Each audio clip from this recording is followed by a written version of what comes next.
नमस्ते बप्पा सर। नमस्ते श्रावणी मैम। नमस्ते। सो दोस्तों, आज हमारे साथ में बप्पा सर, श्रावणी मैम और एक हमारे साथ उनको असिस्ट करने के लिए और इनफैक्ट हम लोगों को असिस्ट करने के लिए जॉय सर हैं। जॉय सर जो हैं वो कैमरे के पीछे हैं। He will work and he will support us in case of any translation, अगर हम लोग को हेल्प चाहिए होता है जॉय सर का। क्योंकि बप्पा सर और श्रावणी मैम को हिंदी बहुत अच्छे से नहीं आता है, थोड़ा बहुत आता है, बट अगर कहीं हम लोग को दिक्कत होगी तो Joy sir will help us in translating. ठीक कह रहा हूँ बप्पा सर? हाँ ठीक। ओके। बापा सर, पहले आप अपने बारे में थोड़ा बताइए, आप कहाँ के रहने वाले हैं? केवल शहर का और डिस्ट्रिक्ट का नाम बताइए। मैं बोलपुर बीरभूम, बोलपुर शांति निकेतन बीरभूम, ओके, काछारीपुर खासपारा, ठीक बात है। वेस्ट औ- बंगाल। ओके, और श्रवणी मैम आपके वाइफ हैं? हाँ श्रावणी में मैं बैग हूँ, ओके। बाइक है मेरा। और आप लोग क्या करते हो, थोड़ा बताओगे आप अपने बारे में ऑडियंस को? मैं मजदूरियों का काम करती हूँ। ठीक है, और मैडम आपके, आपके wife house wife. House help house help house wife है? That is Shravani house help है। हाउस हेल्प है, ओके। सो आप लोगों का थोड़ा इनकम बता सकते हैं कि आप कितना कमा लेते हैं महीने में, और ma'am as a house help कितना कमा लेती हैं महीने का? मैं महीने में कभी कभी डे नाइट करता हूँ, वो काम लगभग प्राय 8-10 हजार होता है मेरा महीने को। ठीक और है। श्रावणी का वो 2 हजार। ओके, तो मोटा मोटी हम लोग ये मान के चलते हैं 10-11 हजार रुपये महीने का आप कमाते हैं, ठीक बात है। सो अच्छा, आपने पढ़ाई कहाँ तक करी है वो बताएंगे? मैं वो 4 क्लास तक पढ़ी हूँ, ओके। फोर्थ तक। और मैडम? मैडम 6। 6 क्लास तक, ठीक बात है। आप लोग इंग्लिश पढ़ना लिखना जानते हो? अंग्रेजी? नहीं नहीं यार। ओके। नहीं।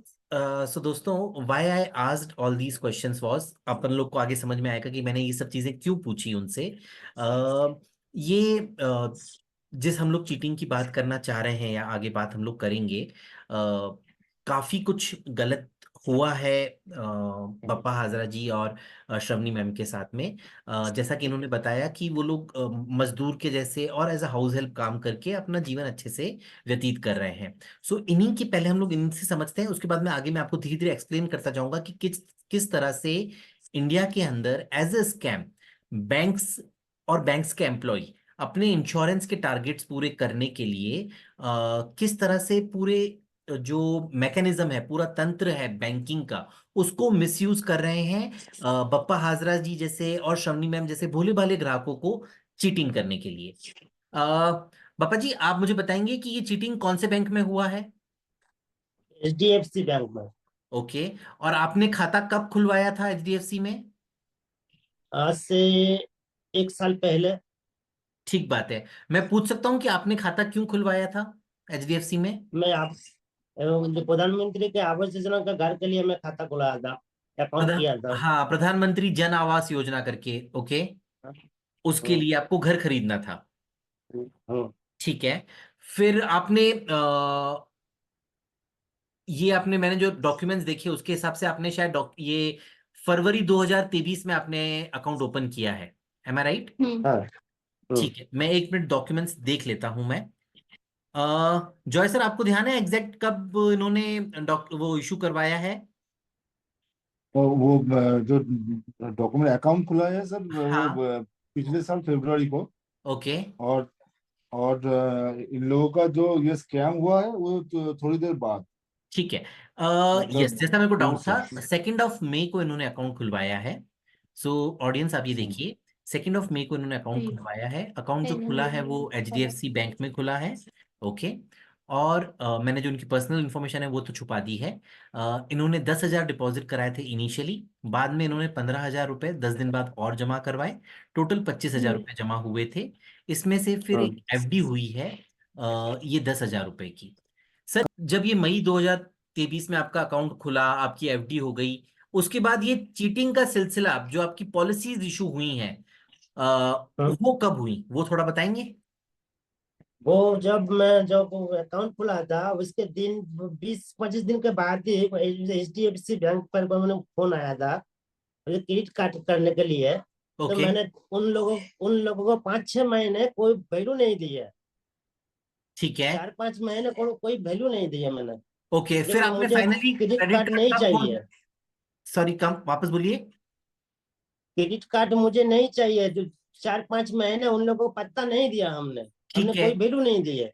ठीक है तो तभी उन लोग वो मुझे फोन कर करके बहुत परेशान कर रहे थे। ठीक है। बहुत परेशान किए हैं। तो बाद में मैं सोचा जब वो क्रेडिट कार्ड अगर कर लूंगी तो फोन थोड़ा कम आएगा, क्यों वो तो फोन नहीं भी आ सकता है।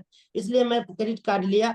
लेकिन कोई खर्चा कोई भी कुछ भी नहीं किया है हमने बिल्कुल ठीक दोस्तों, क्रेडिट कार्ड अभी जो पर। कह रहे हैं कि क्रेडिट कार्ड, अब ऐसा है सर कि बैंक्स के अंदर अगर क्रेडिट कार्ड इशू होते हैं तो उसका एक पूरा प्रोसेस होता है। ये समझा जाता है कि जिनको क्रेडिट कार्ड दिया जा रहा है उसको क्रेडिट कार्ड कितनी लिमिट तक दिया जाएगा। ओके।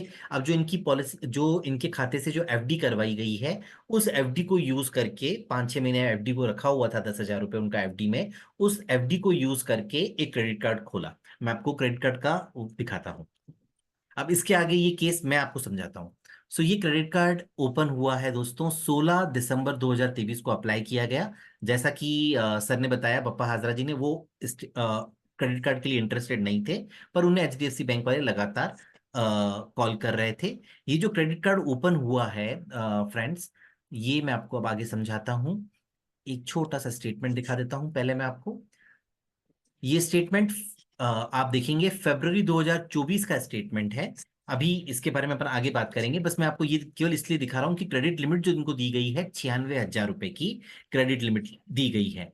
किसको? जो कि मैम एक एज अ हाउस होल्ड काम करती हैं, और सर जो है वो एक मजदूर है, उनको 96,000 रुपीज का क्रेडिट लिमिट अप्रूव किया गया। ओके।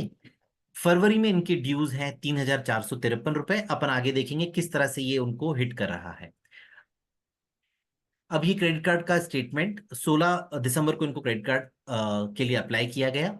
बाद में इनके नाम पर टोटल 4 पॉलिसीज इशू की गई। Let me show you the policies.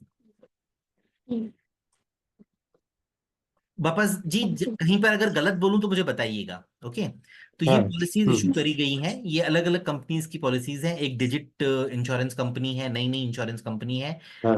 उनका डिजिट सुप्रीम केयर पॉलिसी दिया गया है इनको। नीवा बुपा की हेल्थ फैमिली फ्लोटर पॉलिसीज दो अभी हाँ। एक सरवरी मैम के नाम पे इशू करी गई और एक बप्पा जी के नाम पे इशू करी गई। बप्पा जी का भी फैमिली फ्लोटर में श्रवणी जी ऑलरेडी कवर्ड है। अभी श्रवणी जी के पॉलिसी में भी बप्पा जी को कवर किया गया। दोनों पॉलिसीज हाँ। एक ही दिन इशू हुई हैं। जरूरत ही नहीं है, अगर एक फैमिली फ्लोटर है दूसरी फैमिली फ्लोटर बेचने की जरूरत है। और हम तो कहते हैं कि इनको फैमिली फ्लोटर, इनको ये हेल्थ पॉलिसी बेचने का ही मतलब नहीं था, क्योंकि दोनों का मिलाकर के अगर हम लोग प्रीमियम देखेंगे तो करीब 86,000 का प्रीमियम है इन दो केवल पॉलिसीज में। इसके अलावा एक पॉलिसी और बजाज जनरल इंश्योरेंस की दी गई, वो भी अगेन हेल्थ इंश्योरेंस पॉलिसी है, और वो अगले महीने, यानी कि ये 3 पॉलिसियां जनवरी में दी गई हैं, चौथी पॉलिसी फरवरी 2024 में दी गई है। उसका प्रीमियम है 20,000 रुपए। टोटल जो तीनों चारों पॉलिसीज का प्रीमियम आ रहा है, अगर अपन लोग देखेंगे, करीब 1,09,000 रुपए। अभी आप बाबा रे, समझिएगा, 1,09,000। 1,09,000 रुपए पॉलिसी। का एनुअल प्रीमियम इनके ऊपर डाला गया। किसके ऊपर? जो कि मिलकर के, दोनों हस्बैंड वाइफ मिलकर के पूरे साल में कमाते 1,20,000 1,30,000 रुपए हैं। उनसे 1,00,000 रुपए का, 1,09,000 रुपए का एनुअल प्रीमियम मांगा जा रहा है। कहाँ पे? एचडीएफसी बैंक में। एचडीएफसी बैंक में उन्होंने खाता क्यों खोला? क्योंकि उनको प्रधानमंत्री जन आवास योजना के लिए, ठीक है। अच्छा, ये पॉलिसियां बेचते वक्त आपको क्या बोला गया था कि आपको क्या दिया जा रहा है? आपको कुछ पता था इनके बारे में कि पॉलिसी इशू हो रही है वगैरह? नहीं आपने नहीं। आपने कोई पैसा नहीं। जमा करवाया अपनी जेब से इन पॉलिसी जारी करने के लिए? कोई पैसा कहीं नहीं। जमा? ओके। सो दोस्तों, अब नहीं। वो जब वो कह रहे हैं कि उन्होंने पॉलिसी के लिए पैसा जमा नहीं करवाया, तो इन पॉलिसी में पैसा जमा हुआ कहाँ से, अब वो समझते हैं। सो ये मैं आपको समझाने की कोशिश करूंगा। तो अपन लोग पॉलिसी डिटेल्स भी ओपन करके रखते हैं। जो ये पॉलिसीज हुई हैं जनवरी में, इनका रीपेमेंट शेड्यूल जो हुआ वो फरवरी से शुरू हुआ। अब ये फरवरी का पहला रीपेमेंट शेड्यूल जो है, 1,599 रुपए की जो पॉलिसी है, 1,599 रुपए की पॉलिसी के लिए क्रेडिट कार्ड स्वाइप किया गया है। क्रेडिट कार्ड के आखिरी 4 डिजिट्स हैं 1459। 22 जनवरी को स्वाइप किया गया है, और उसका रीपेमेंट जो शेड्यूल है वो ये रहा। फेब्रवरी से उसके ऊपर वो पैसा पे करना शुरू करेंगे। आउटस्टैंडिंग जो प्रीमियम प्रिंसिपल रहेगा, ईएमआई वो पे करेंगे, टोटल आई थिंक 155 रुपए की ईएमआई लगेगी, और उस पर कुछ प्रोसेसिंग का फीस लगा है 199, यानी कि 1599 की पॉलिसी करने के लिए भी इनका क्रेडिट कार्ड यूज किया गया। वो क्रेडिट कार्ड जो कि लेना नहीं चाहते थे, वो दिया ही इसलिए गया कि ताकि इनसे, क्योंकि इनको पता था, बैंक को पता था कि इनसे अगर हम लोग पैसे मांगेंगे वो पैसे नहीं देंगे, पैसे नहीं देंगे तो इंश्योरेंस पॉलिसी इशू नहीं होगी। तो ये पूरा एक प्लान्ड चल रहा है। बैंक वालों को शुरू से पता था कि हम लोगों को इंश्योरेंस पॉलिसीज बेचनी है, और इंश्योरेंस पॉलिसीज बेचने के लिए ही वो इन्हें क्रेडिट कार्ड के लिए मजबूर कर रहे थे। 5-6 महीने तक इन्होंने टाला। फाइनली जब ये थक गए, इन्होंने एप्लीकेशन दिया क्रेडिट कार्ड के लिए, और वो क्रेडिट कार्ड कैसे यूज हुए, ये पहला क्रेडिट कार्ड मैंने आपको दिखाया कि इस तरह से यूज हुआ था। इसके बाद में हम आगे चलते हैं। सेकंड, ये मैं बंद कर देता हूं। ये अब यही भी फरवरी में 22 जनवरी को एक और लोन पास होता है, वो भी क्रेडिट कार्ड स्वाइप होता है 50,838 रुपए के लिए। कौन सी पॉलिसी है 50,838 रुपए की, जो जनवरी 19 को चालू हुई। अगेन उसका रीपेमेंट शेड्यूल चालू हो जाता है फरवरी से, फरवरी 2024, अगले महीने से। और इनका ईएमआई आता है 2,828 रुपए, जो कि इनको लगातार पे करना है। So again what is happening, इसकी लगातार कार्ड स्वाइप करके पॉलिसीज दी जा इशू करी जा रही हैं, वो पॉलिसीज जिनके लिए इन्होंने अप्लाई नहीं किया है, जो इनको चाहिए ही नहीं, और केवल इनकी मजबूरी का फायदा उठा करके ये पॉलिसीज बेची गई हैं। अब अपन आगे देखते हैं। और ये एक और लोन दिया गया, एग्रीमेंट नंबर मेरे पास, इन लोगों के पास डॉक्यूमेंट्स पूरे नहीं थे, जो डॉक्यूमेंट्स हैं वो मैं आपको दिखा रहा हूं। अगेन लोन टाइप अगर आप देखेंगे तो ये डेबिट कार्ड ऑनलाइन, मतलब ये जो इनका खाता खुलवाया गया था उस पर जो डेबिट कार्ड मिला है, उस पर कोई लोन दिया गया है डेबिट कार्ड ऑनलाइन करके। एचडीएफसी बैंक ने लोन दिया है, एचडीएफसी क्रेडिट कार्ड नहीं है इस बार। उन्होंने लोन दिया है 36,641 रुपए का, और उसका पेमेंट चालू होगा 5 फरवरी से, उनको पेमेंट करना है। जो इंस्टॉलमेंट्स आएंगी 2,303 रुपए की हर महीना, यानी कि जितना कमा नहीं रहे हैं हर महीना, उससे ज्यादा इनकी हर महीने की ईएमआई बांध दी गई है। आप समझिए इस पूरा कितना गलत किया गया है, और ये सब कुछ काम बैंक में हो रहा है सर। और ये बैंक कोई कोई कोऑपरेटिव बैंक नहीं है, कोई कोऑपरेटिव सोसाइटी नहीं है। We are talking about HDFC bank. This is happening in HDFC bank. इससे पहले हम लोग एचडीएफसी बैंक का एक और केस हाईलाइट कर चुके हैं। तरुण फतेहचंदानी और सरिता फतेहचंदानी, इंदौर के दोनों बच्चे हैं, स्टूडेंट्स हैं। उनके नाम पर पॉलिसी इशू करी गई करीब 9 लाख रुपए सालाना की, जिसमें उन्होंने 2 साल तक प्रीमियम भरवाया गया, 18 लाख रुपए उनसे भरवाया गया। हम लोगों ने फाइनली काफी हम लोगों ने फाइट किया। अब ये अप्रूवल आया है कि कंपनी पैसा देने को तैयार है, पर वो इंटरेस्ट नहीं देना चाहते। आरबीआई ओम्बड्समैन में वो केस ऑलरेडी पेंडिंग है, तो मैं उस पर बहुत ज्यादा बात नहीं कर सकता। बट वो केस का वीडियो भी मैं लिंक शेयर करूंगा, आप लोग प्लीज देखिएगा। एंड दिस इज हैपनिंग, उनके साथ भी वही चीज एचडीएफसी बैंक में ही हुई थी। स्टूडेंट्स को पॉलिसीज जारी नहीं की जा सकती हैं, स्टूडेंट के नाम पे पॉलिसी इशू हुई, और लगातार बैंक कह रहा है कि हमने सारे रूल्स सारे रेगुलेशंस का पालन किया। वो केस अलग है, अपन लोग बहुत ज्यादा डिटेल में बात नहीं करते उसके बारे में। अभी ये मैंने आपको दिखाया ये 3 लोन, ये चौथा लोन एक और पास हुआ, जो कि 20,902 रुपए का था। ये चौथी पॉलिसी 20,902 की, तीसरी पॉलिसी 36,641 की। तो सारी पॉलिसीज के लिए इनके नाम से लोन इशू करवाया गया, और वो लोन का यूटिलाइज किया गया पॉलिसी का प्रीमियम पे करने के। 1,09,000 रुपए की एनुअल प्रीमियम दी गई है उस फैमिली को, जो कि फैमिली 1,20,000 1,30,000 रुपए साल के कमाती है। ओके, उनकी ईएमआईज बांधी गई हैं करीब करीब 9-10 हजार रुपए की। वो 9-10 हजार रुपए तो बेचारे महीने का कमाते हैं, तो अब या तो वो कुछ खाना खा लें या फिर वो बैंकों के ईएमआई चुका लें। तो ये तो हालत है। अब द मोस्ट इंपॉर्टेंट थिंग, अब क्योंकि वो लोन को सस्टेन नहीं कर पा रहे, ईएमआई सस्टेन नहीं कर पा रहे, सो लोन बढ़ता जा रहा है। मैंने आपको दिखाया था कि 14 फरवरी को जो लोन था, जो ड्यूज थे 3,453, ये केवल मैं क्रेडिट कार्ड की बात कर रहा हूँ, जो डेबिट कार्ड में लोन चल रहा है वो तो अलग है। जो ड्यूज थे क्रेडिट कार्ड के वो थे 3,453 रुपए, जो कि बढ़ बढ़ के अप्रैल तक, फरवरी में 3,400 का लोन बढ़ बढ़ के अप्रैल तक हो गया 7,000 रुपए का, ऑलमोस्ट डबल। 7,000 है। ये हो गया है तेजस अप्रैल का तक। ना। अभी मई जून के हमारे पास स्टेटमेंट्स नहीं है, सर के पास होंगे बट मेरे पास नहीं है। अभी 5 दिन पहले 7 दिन, कल इनके पास एक लेटर आया जो कि 5 दिन पहले 7 दिन पहले इशू हुआ है। वो लेटर मैं आपको पढ़ के दिखाता हूँ। सो 14 जून 2024 का एचडीएफसी का लेटर है, कह रहे हैं कि this is to advise that due to irregular payments, of course वो रेगुलर पेमेंट कर ही नहीं सकते, जो कमाता 10,000 रुपए है महीने का, वो 10,000 रुपए अगर केवल ईएमआई में चुकाएगा तो पॉसिबल नहीं है, तो इरेगुलर पेमेंट तो होना ही था। तो वो कहते हैं कि बैंक ने आपका जो सस्पेंड अकाउंट है, क्रेडिट कार्ड है, वो सस्पेंड कर दिया है। बहुत अच्छी बात है, पहली बात तो आपको क्रेडिट कार्ड इशू ही नहीं करना था सर, अभी आप सस्पेंड कर रहे हैं, बट ठीक है अब सस्पेंड कर दिया। और वो कह रहे हैं कि क्योंकि आप नहीं चुका रहे हो तो under these circumstances bank is force to mark a lien. Lien का मतलब ये होता है कि इनकी जो एफडी है, फिक्स डिपॉजिट है इनका 10,000 रुपए का, जो आपको अगर ध्यान हो हम लोगों ने शुरू में इन्होंने इशू किया था, जब 25,000 जमा करवाए थे, 10,000 रुपए का एफडी इशू हुआ था, उस एफडी पर अब लीन मार्क हो गया है।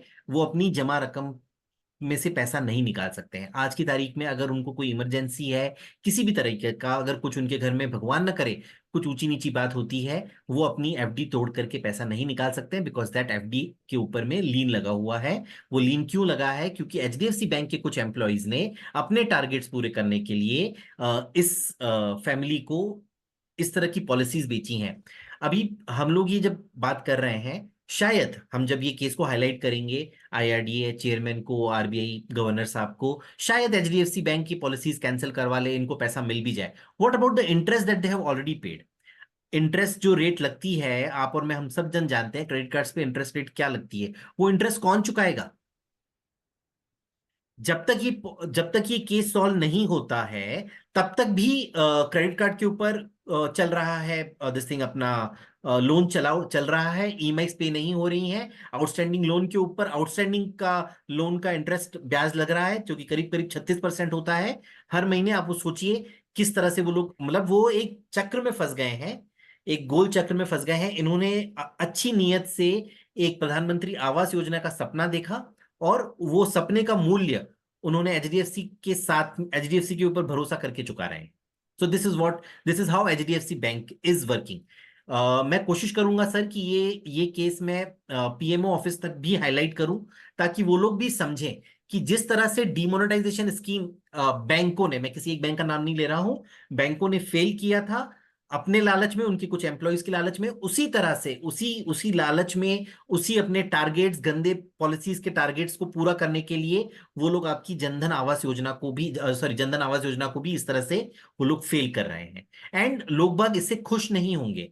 उनके लिए कोई मतलब नहीं है कि एचडीएफसी बैंक ने किया या क्या किया, उनको ये पता है कि हमने प्रधानमंत्री आवास के लिए अप्लाई किया और वहां पर ये धांधली हुई। वो धांधली बाद में किसने करी? हम ये नहीं कह रहे कि पीएम ऑफिस में हुई, वो धांधली बैंक के अधिकारियों ने करी, बट आम जनता कितना समझेगी sir? This is the fact. और कुछ कहना चाहते हैं हजरत सर आप? अगर मैंने कोई पॉइंट छूटा हो तो आप बताइए। बोलो। কালকে গেছিলেন ওটা বিরা তোলার জন্য কিন্তু দিচ্ছে না। हाँ, वो तो बोल रहे। हम कल गए थे बैंक पर, जो एग्जिबिट जो किया था 10,000 रुपये वो तुलने के लिए, वो हाँ, तो हम लोग तुल नहीं पाए बैंक पर। ओके, वो नहीं खुला। अब आप क्या चाहते हो हाँ, बैंक से, वो बताइए। मैं बैंक से ही चाहता हूँ जो कुछ हमारे जो साथ हुआ है वो सब हमको काट कुट कर करना चाहिए। सर मैं बता रहा हूँ सर, बैंक आप अगर इन लोगों का स्टेटमेंट देखेंगे ना, हाँ, तो सर आप देखेंगे इन लोगों खुद के लिए पर्सनल यूज के लिए एक भी रुपए उठाया नहीं। नॉन सर अगर पास स्टेटमेंट पूरा है, ज्यादा तो स्टेटमेंट है नहीं, एक पेज का बिल्कुल। स्टेटमेंट है हाँ, सर। एक रुपए भी इन लोगों ने एटीएम से उठाया नहीं, कुछ खरीदा नहीं, कुछ भी नहीं किया, एक रुपए भी। और सर ये जो क्रेडिट कार्ड वाला है उसमें भी इन लोगों को यूज ही करना नहीं आता सर, सबसे बड़ी बात। और अब तक आप इन कितना लोगों पैसा को चुका क्रेडिट चुके हो कार्ड सर? 25,000 के अलावा 25,000 तो आपने जमा किया था, उसके ऊपर आप जो ये क्रेडिट कार्ड की ईएमआई वगैरह आई, आपने कितना चुकाया है ईएमआई का पैसा? नहीं दिया। नहीं दिया है। कहाँ पाऊँ पैसा? इतना पैसा कहाँ से लाऊं मैं? बिल्कुल ठीक बात है, बिल्कुल ठीक बात है। आपके घर में आपके अलावा और कौन कौन है, पूछ सकता हूँ? मेरे एक माँ है, दो बेटी है, एक विधवा माँ है, दो बेटी है। आ, आ, मैं बस ये सर कह सकता हूं कि आप ये बात को निश्चिंत रहिए, आपका पैसा आपको जरूर मिलेगा, पूरा पैसा मिलेगा। हम लोग ये भी कोशिश करेंगे कि पैसा ब्याज सहित मिले। और एक कदम आगे जाकर मैं ये भी कोशिश करूंगा कि जो क्रेडिट कार्ड पर आपका ब्याज लगा है या वगैरह जो भी है, क्रेडिट कार्ड को नल बट्टा सन्नाटा करके उसको क्लोज किया जाए, उसको कंप्लीटली क्लोज किया जाए। कोई आपकी तरफ से पैसा उन पे बकाया नहीं रखा जाए। सिबिल तो आपका खराब हुआ होगा, अब आगे आपको लोन लेने में दिक्कत आएगी।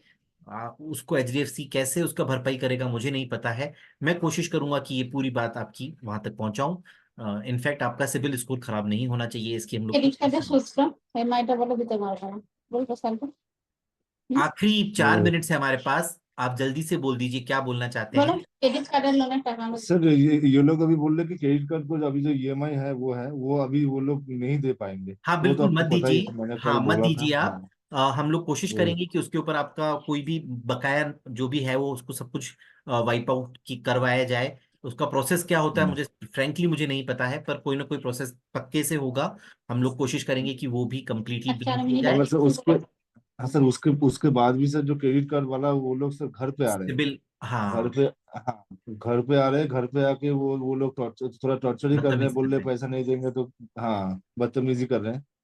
तो इसी वजह से ये लोग थोड़ा परेशान भी है। और हम लोग उस पापा ने मैंने लिख कर दिया था, पापा ने उसको साइन करके दिया है, मेरा क्रेडिट कार्ड बंद कीजिए, मेरा अकाउंट बंद कीजिए। कल हम लोग करो। जब गए थे तो हम्म। वो अकाउंट में दिखा रहा है -7,000 रुपीज। मगर ये जो मेरे ईएमआई आप लोग, हाँ -7,000 रुपये अकाउंट पे दिखा रहा है, तो हम लोग को स्टेटमेंट नहीं दिया उन लोगों ने। और वो जो पासबुक है, पासबुक का भी अपडेट नहीं किया। तो पता नहीं आगे क्या होगा सर, नहीं आपके नहीं, ऊपर ही बिल्कुल आप निश्चिंत थोड़ा रहिए हम सर, लोग हम लोग निर्भर हैं। केस डेफिनेटली हम लोग हाईलाइट करेंगे, काफी सीरियस केस है। हाँ, आई वुड रिक्वेस्ट कि इस केस को एज अ सैंपल केस लिया जाए, इसको समझा जाए, केस को पूरा स्टडी किया जाए कि किस तरह से फ्रॉड हुआ है। एंड आई एम श्योर कि ये कोई आप पहले नहीं होंगे जिसके साथ ऐसा फ्रॉड हुआ है एचडीएफसी की इसी ब्रांच में। और भी आपके जैसे केसेस होंगे, अगर आपको कोई और मिलते हैं उनको भी सामने लाइए, हम लोग सबका इकट्ठा होकर के हम लोग कंप्लेंट फाइल करेंगे तो कि बहुत अच्छा रहेगा। लास्ट 3 मिनट है और मेरे पास, हाँ जी। না না বলো না। ठीक है। বলো। कुछ कहना चाहते हैं जॉय सर ना? प्लीज, मैं रिक्वेस्ट करूंगा कि आप लोग बिल्कुल अपनी हिम्मत बना के रखिए, हम लोग फाइट करेंगे और हम लोग पूरी कोशिश करेंगे कि आपका पैसा भी आए, आपका सिबिल स्कोर खराब ना हो, বলো क्रेडिट कार्ड के কত जो भी টাইম ड्यूज हैं वो कंप्लीट वाइप किए जाए। ठीक है। Thank you. Thank you. Thank you. Thank you Joy sir. Thank you sir. Thank you, take thank you. Care. Thank you. Okay sir.